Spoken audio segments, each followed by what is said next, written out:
পেশা হিসেবে ক্রিকেট বা ফুটবল খেলা কি জায়েজ? কোনো অবস্থায় জায়েজ নয়। আল্লাহ নবী তিনটা খেলা জায়েজ জায়েজ করেছেন। বুখারী, মুসলিম, সুনানে নেসাই, ইবনে মাজা।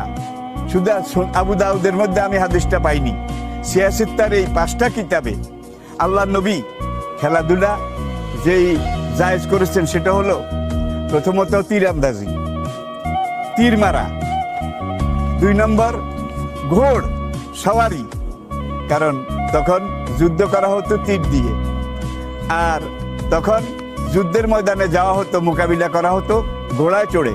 তো নবী যেই খেলাগুলো জায়েজ বলেছেন এবং করেছেন সেটা হলো যে আমি আবার বলছি, একটা হলো তীরন্দাজি, আরেকটা ঘোড়সাওয়ারির প্রশিক্ষণ, আরেকটা হলো কুস্তি।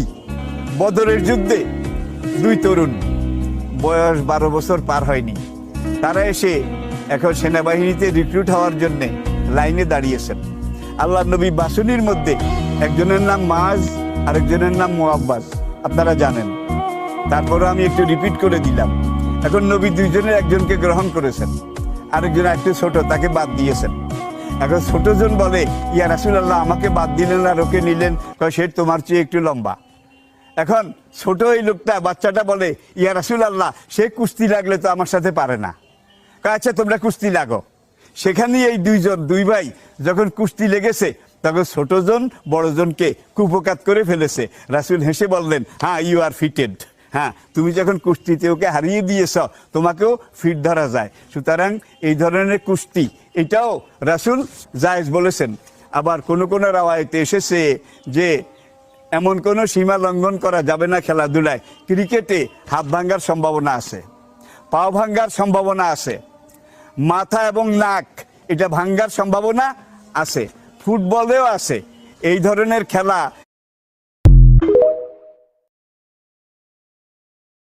পেশা হিসেবে ক্রিকেট বা ফুটবল খেলা কি জায়েজ? কোনো অবস্থায় জায়েজ নয়। আল্লাহ নবী 3টা খেলা জায়েজ করেছেন।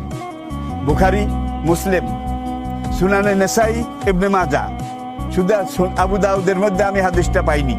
সিয়াসিত্তার এই 5টা কিতাবে আল্লাহ নবী খেলাধুলা যেই জায়েজ করেছেন সেটা হলো প্রথমত তীরন্দাজি, তীর মারা। 2 নম্বর ঘোড় সওয়ারি, কারণ তখন যুদ্ধ করা হতো তীর দিয়ে, আর তখন যুদ্ধের ময়দানে যাওয়া হতো, মোকাবিলা করা হতো ঘোড়ায় চড়ে। তো নবী যেই খেলাগুলো জায়েজ বলেছেন এবং করেছেন সেটা হলো